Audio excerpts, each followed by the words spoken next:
Bueno, este ejercicio que les voy a mostrar acá es un ejercicio tipo más de parcial, es un nivel de parcial, en donde lo que nos dice es que se desea concentrar una solución de hidróxido de sodio, nos da el caudal de la alimentación,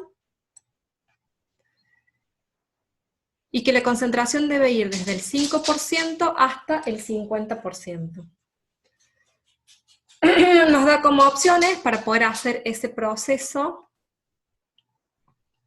un sistema de evaporadores con un área de 340 metros cuadrados, para los cuales nos da los respectivos U, y nos dice que la instalación es,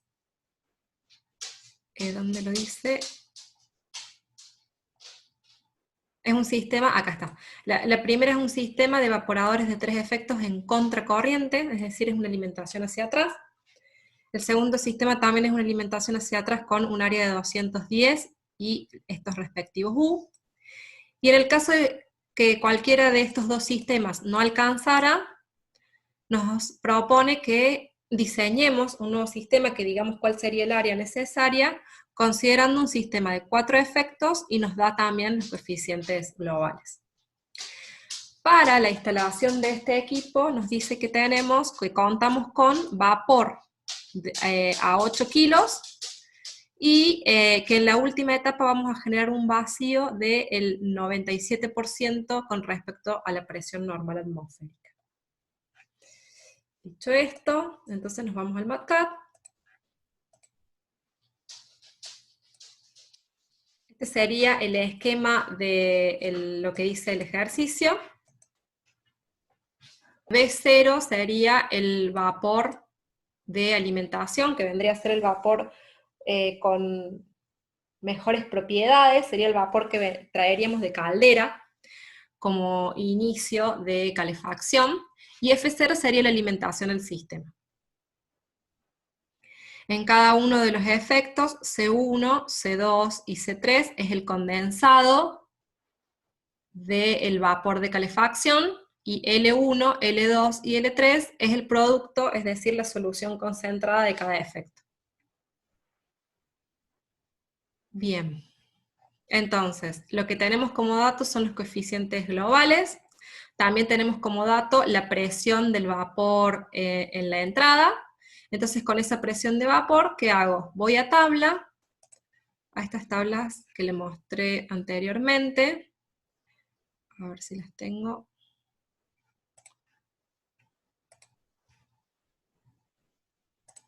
A las tablas de vapor.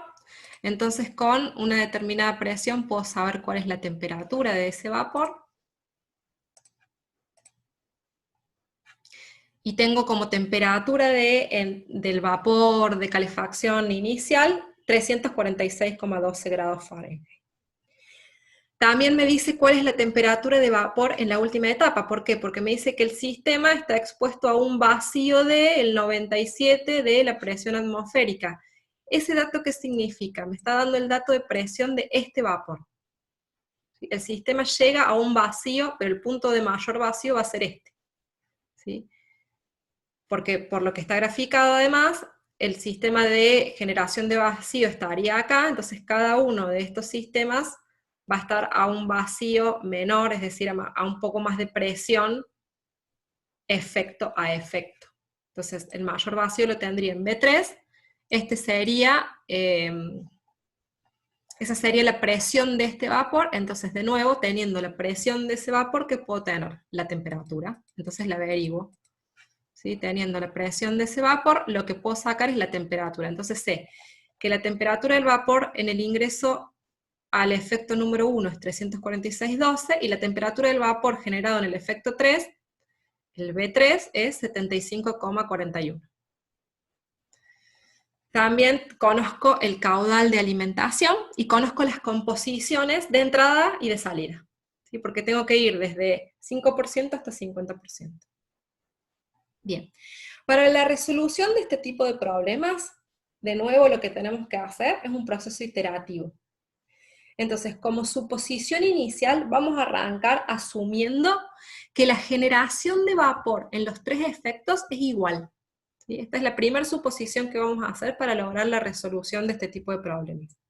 Vamos a asumir que B1 es igual a B2 y es igual a B3. Y lo primero que vamos a hacer, como les mostré en el esquema anterior, entonces, es un balance de masa. ¿Sí? En dicho balance de masa lo que podemos plantear es, a ver si les traigo, se los había copiado acá, así se los podía traer.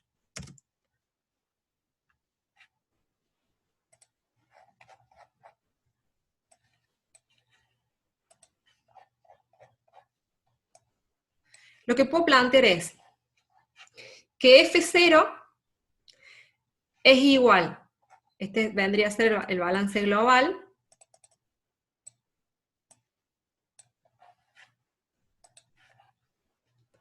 que F0 es igual a L1 más B1 más B2 más B3, ¿sí? Si hago un balance de masa global de todo el sistema, puedo decir que lo que se alimenta se va o como vapor o como producto en L1. Pero también puedo hacer un balance de masa de cada efecto. Entonces, si hago un balance en cada efecto, digo que L2 es igual a L1 más B1, que L3 es igual a B2 más L2, ¿sí? Y también puedo decir que B1 es igual a B2, que B2 es igual a B3, porque es lo que planteé como suposición inicial, y también puedo hacer un balance por componentes, ¿sí? Entonces puedo hacer el balance de F0 por XF, ¿a qué va a ser igual? A L3 por X3, y así sucesivamente. Y de esa manera lo que tengo es un sistema de ecuaciones que me permite conocer mis incógnitas. Como incógnitas voy a tener los caudales y las composiciones. Entonces, de este primer balance de masa, con la suposición inicial de que B1 es igual a B2 y es igual a B3, que no es cierto y que ya lo vamos a recalcular, puedo tener un primer indicio de cuáles van a ser, por ejemplo, algo muy importante, las composiciones en cada efecto.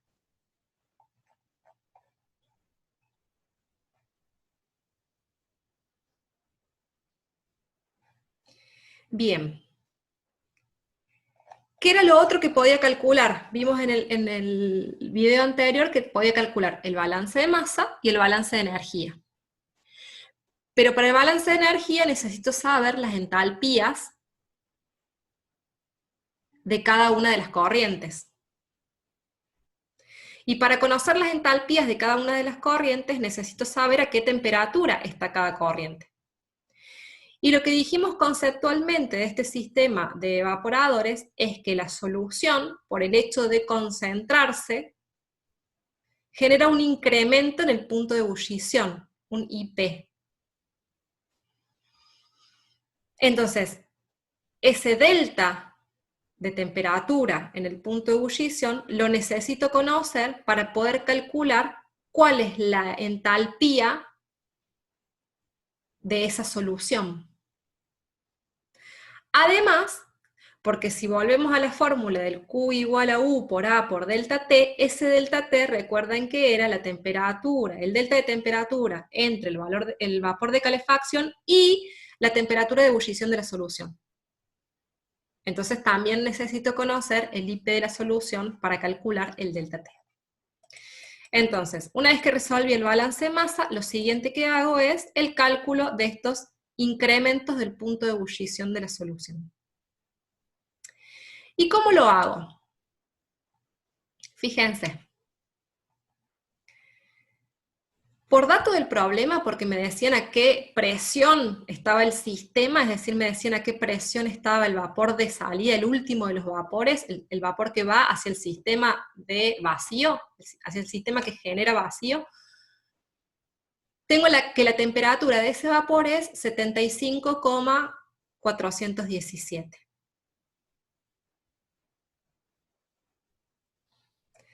Entonces, ¿qué hago? me voy, yo les comenté en los videos anteriores que existen gráficos que siguen la regla de During, en donde puedo ver con respecto a la temperatura de ebullición del agua pura, para una concentración de solución dada, cuál sería la temperatura de ebullición de la solución concentrada. Entonces, fíjense que acá, lo que yo también les voy a subir, para cada sistema vamos a necesitar, para poder hacer el cálculo de los evaporadores, vamos a necesitar contar con estos esquemas, ¿sí? Vamos a necesitar contar con estos diagramas de During. Entonces lo que hago es, con la temperatura, no sé si lo están viendo, no me doy cuenta. No importa. Voy a tomar de acá la temperatura. Perdón, no es de acá. Recordemos entonces que era 75,4. Y para la concentración que determiné que va a tener este efecto, que dijimos que va a ser X3, ¿sí? Porque es este producto X3, de acuerdo al balance de masa, sé que va a ser 0,071.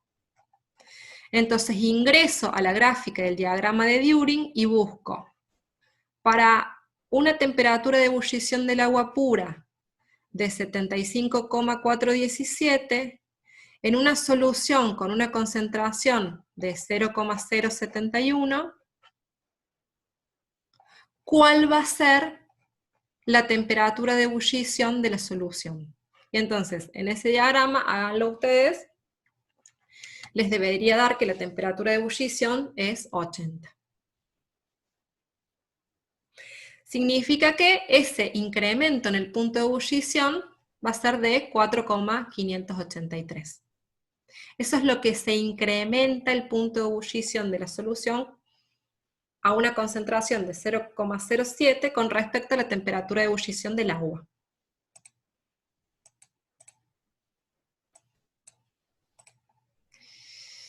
Bien.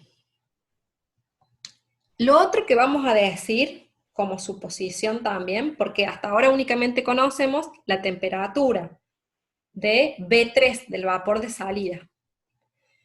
Inicialmente vamos a asumir que la diferencia que existe entre la temperatura del vapor de ingreso, 343, y la temperatura del vapor TB3, que era 75,4, es decir, que ese delta se va a distribuir equitativamente en los otros efectos, de manera que cada uno de los vapores intermedios va a salir a una temperatura, en un rango de temperatura con un delta equitativo. Es decir que resto el 346 menos el 75, eso me daría el delta total entre los dos vapores. ¿Cuál es el delta máximo que existe entre los dos vapores? Entre los tres efectos, perdón. Divido en 3 y digo que el delta entre cada efecto va a ser de 90 grados. Esta es la segunda suposición que hago para realizar este cálculo. La primera fue decir que en los tres efectos la generación de vapor es la misma. Y en este caso lo que hago es, podría elegir otra manera, Podría poner incluso las temperaturas a ojo. Yo podría decir que si el vapor del primer efecto está a 346, yo sé que la temperatura de este vapor saturado va a ser menor, que esta va a ser menor y esta va a ser menor. Yo sé que esta está a 75, entonces necesito temperaturas intermedias para estos vapores.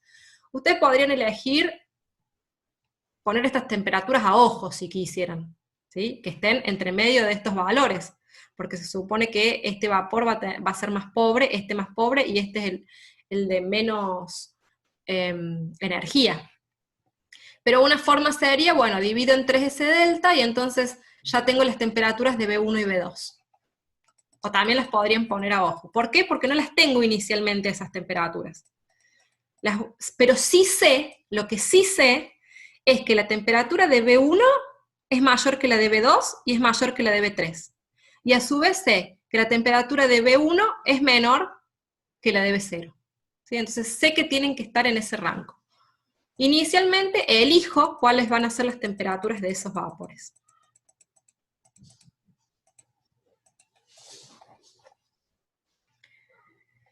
Bien. Entonces, una vez que elijo cuáles van a ser las temperaturas de esos vapores, ¿qué puedo calcular? Puedo calcular de la misma manera que hice para el efecto 3, porque efectivamente tenía el valor de B3, puedo calcular los incrementos, los IP, con la misma gráfica, para el resto de los efectos. ¿Sí? Entonces, determiné las temperaturas de B2 y de B1. Dije que B2 es 165 y que B1 es 255. Entonces, si B2 es 165, esto sería la temperatura de ebullición del agua pura. ¿Cuál sería la temperatura de ebullición de la solución en ese efecto? Sabiendo que la concentración en ese efecto va a ser igual a ¿cuánto? A X2. Y lo mismo hago para el primer efecto. Determine la temperatura de vapor, a ojo, lo puse yo a ese valor inicialmente, y digo, bueno, para esa temperatura de ebullición del agua pura y la concentración, y una concentración igual a X1, ¿cuál va a ser la temperatura de ebullición? Y entonces ahora lo que sí tengo van a ser los 3 IPs. Fíjense, tengo el IP3, que sería del efecto 3, el IP2 y el IP1. 74, 9 y 4. Bien, con eso ¿qué puedo calcular? Puedo calcular algo que se llama, en este sistema de cálculos, el delta T efectivo, que sería el delta T que verdaderamente está involucrado en la transferencia de calor y en la generación de vapor. ¿Sí? En la transferencia de calor para la generación de vapor. ¿Por qué? Porque hay un incremento de la temperatura de ebullición, ese delta de energía está destinado a calentar la solución, pero no a la generación de vapor en sí. Entonces, para calcular ese delta T efectivo, ¿qué hacemos? Calculamos el delta T total como hicimos anteriormente, que es la diferencia de temperatura entre el vapor que viene de caldera, el vapor inicial, y el vapor generado en el último efecto, ese es el delta T total, y a ese delta T total le vamos a restar los 3 IP.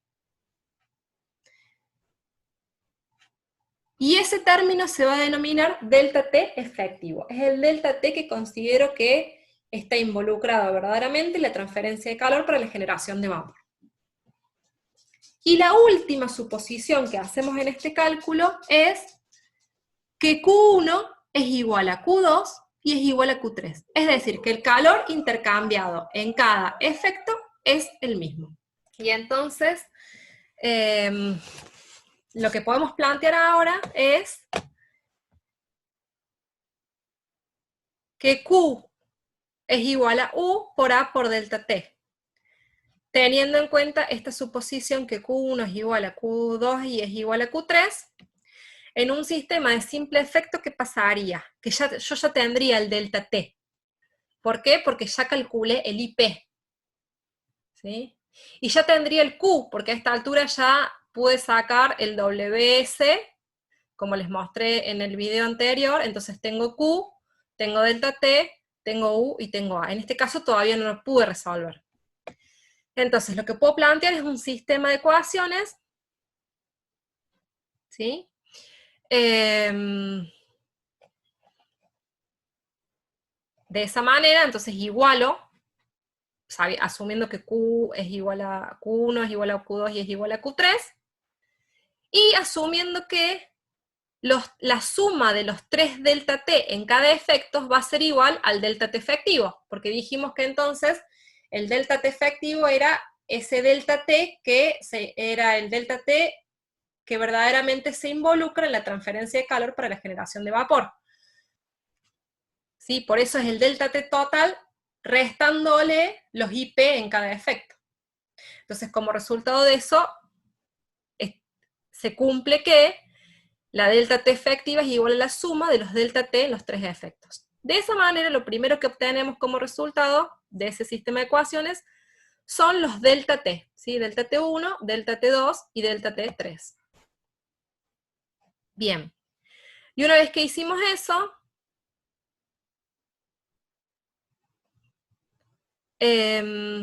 podemos calcular, fíjense, entonces, como ahora ya tengo el delta T, ¿sí? Como ahora ya tengo el delta T, lo que puedo calcular es más certeramente cuál es el perfil de temperatura en cada una de las corrientes del sistema. ¿Por qué? Porque dijimos que teníamos, este era un dato del problema, ¿sí? La temperatura del vapor 3. Con esa temperatura del vapor 3 y sabiendo su concentración que la habíamos calculado, puedo saber el IP. ¿Bien? Entonces, si sé el IP, lo que sé es la temperatura de la solución. Porque la temperatura del vapor más el IP, ¿qué me da? 80. ¿Y 80 qué es? La temperatura de la solución. Y ahora tengo un delta T3 que acabo de calcular. ¿Sí? Entonces dijimos que el delta T en el efecto es la diferencia de temperaturas entre el vapor de calefacción y la temperatura de la solución. Tengo la temperatura de la solución, tengo un delta T, entonces ahora puedo calcular la temperatura del vapor 2. Eso que yo les dije que ustedes pónganlo a ojo, o sea, nosotros habíamos arrancado definiendo las temperaturas de los vapores, B1 y B2, dividiendo el delta T total. Bueno, ahora me aproximo un poco más a un valor más real, ¿sí? De esta manera. Entonces recalculo. Acá es un poco confuso, mírenlo con mucho amor y tengan en cuenta la diferencia. Esto es lo que les decía al principio en los primeros videos. ¿Qué es el delta T y qué es el IP? ¿Sí? Entonces, de esa manera puedo calcular la temperatura del vapor 2. Con esa temperatura del vapor 2, más el IP, ahora puedo saber cuál va a ser la temperatura de la solución en ese efecto. Y si sé la temperatura de la solución en ese efecto, como el delta T en ese efecto es igual al delta entre la temperatura del vapor de calefacción y la temperatura de la solución, puedo calcular también de nuevo la temperatura del vapor 1. ¿Sí? Y la temperatura del vapor 1 más el IP me tiene que dar la temperatura de la solución en ese efecto, en el efecto 1.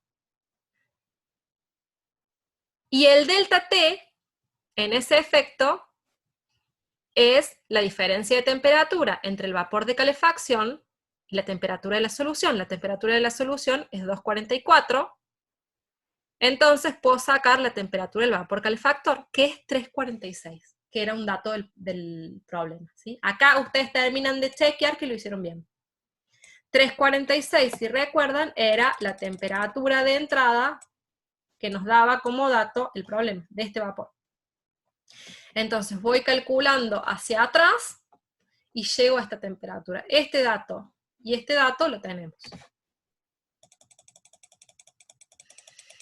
Bien.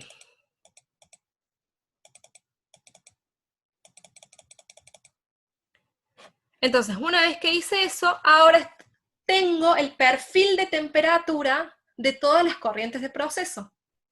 Y entonces, como tengo el perfil de temperaturas, ahora sí puedo plantear el balance de energía.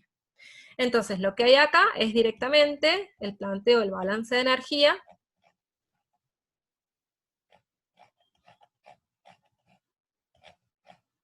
¿Sí? El planteo del balance de energía, que ustedes lo podrían plantear, acá hay deltas, podrían plantearlo como entalpía de vapor menos entalpía de líquido, eso es como ustedes quieran. Y entonces, resolviendo el balance de energía, lo que ahora puedo obtener son los valores de los vapores. ¿sí? Bueno, algo que les tengo que aclarar de acá es que las entalpías, a ver si les comparto, las entalpías para las soluciones, así como tenemos un diagrama que nos permite conocer para el punto de ebullición del agua pura a una concentración determinada cuál sería el punto de ebullición de la solución, también les voy a subir este otro diagrama que lo que nos permite es ver la entalpía, ¿sí? Al revés, para una determinada concentración de hidróxido a distintas temperaturas, ¿cuál sería la entalpía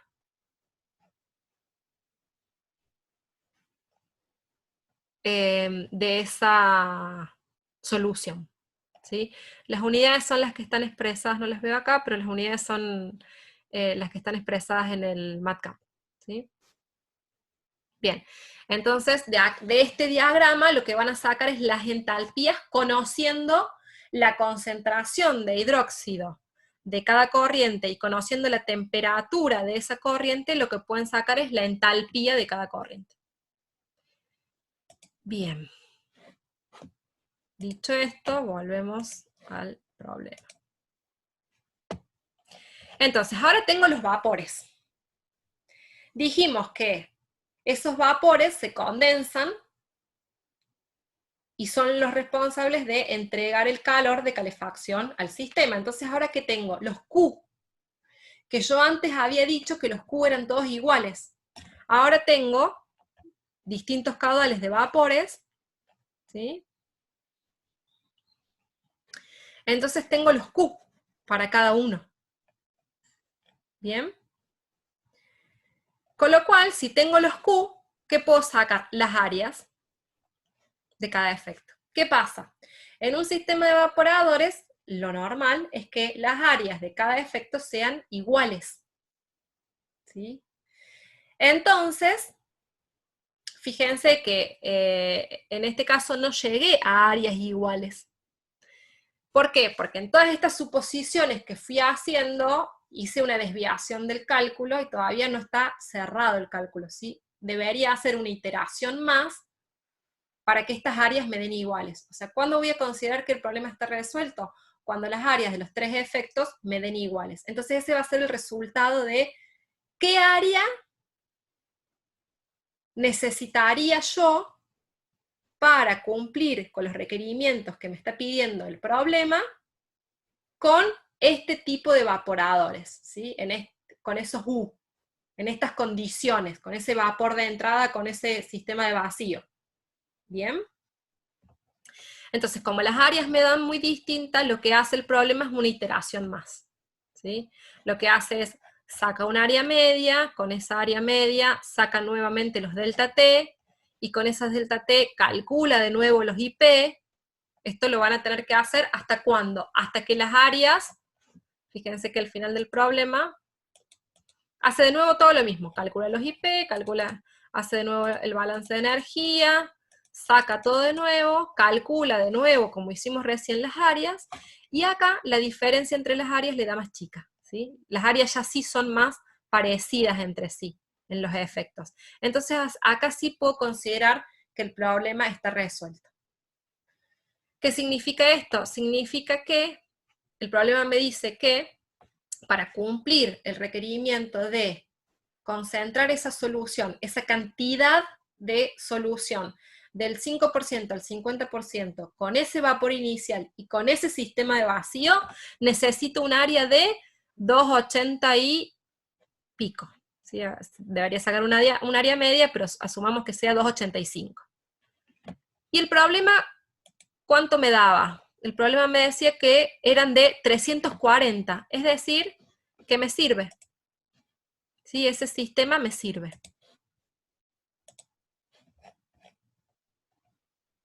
El evaporador que tengo sirve para cumplir el requisito de proceso.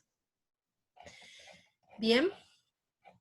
¿Qué pasaría si estas áreas todavía me darían muy diferentes? Tengo que hacer una iteración más, es decir, de nuevo calcular los IP, o sea, con esto calcular nuevos delta T, con esos delta T, calcular los IP, todo de nuevo, ¿sí? Hacer el balance de energía nuevamente, hacer el balance de masa en el medio para sacar de nuevo las fracciones intermedias, tal cual como está acá, hasta que en este proceso las áreas me den iguales. ¿Qué significa eso?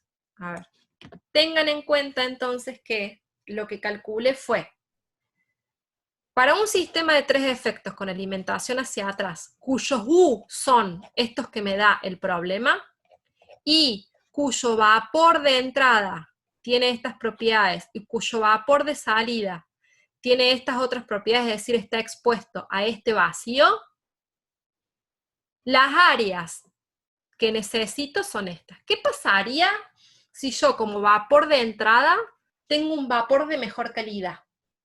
Piénsenlo. ¿Qué pasaría si yo puedo colocar un sistema de vacío que haga más vacío todavía que el que tengo?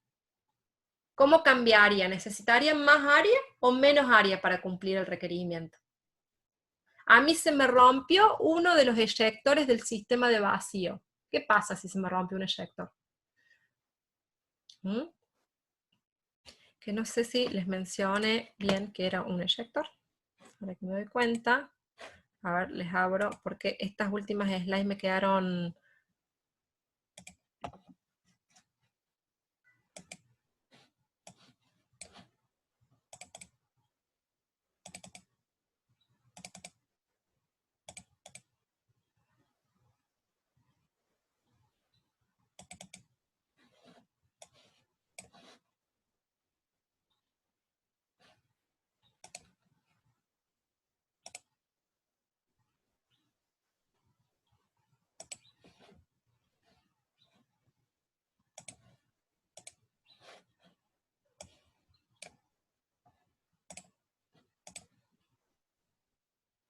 Bueno, acá, todos los evaporadores, especialmente los que trabajan bajo presión reducida, tienen un condensador, ¿sí? O sea, una forma de hacer vacío, ¿cuál va a ser?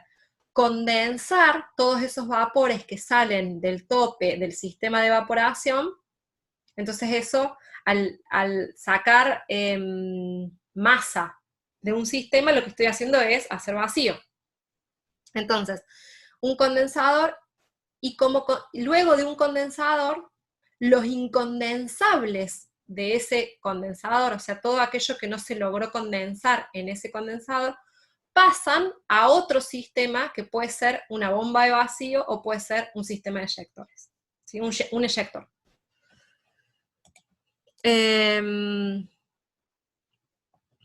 Esto, por ejemplo, sería un eyector, ¿sí? Esto es un eyector, en donde se inyecta vapor de alta presión, de manera que succione o aspire la entrada del vapor que quiero acelerar.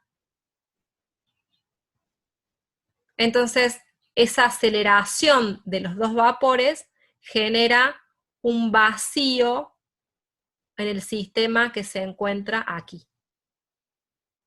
¿Sí? Se succiona el vapor de manera de generar vacío. Bueno, ese es un sistema,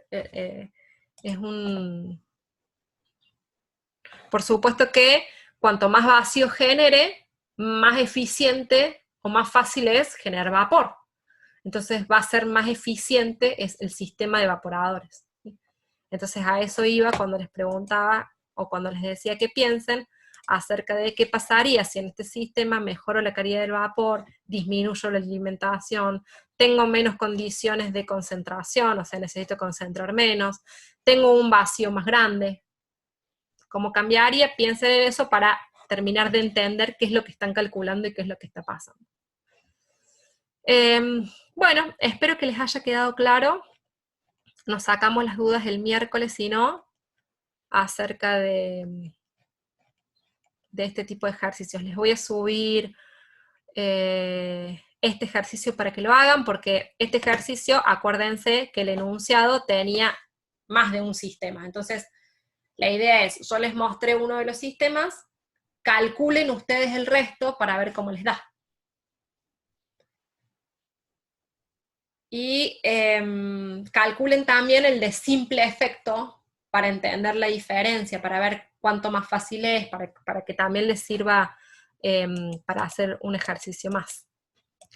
Y por acá terminamos.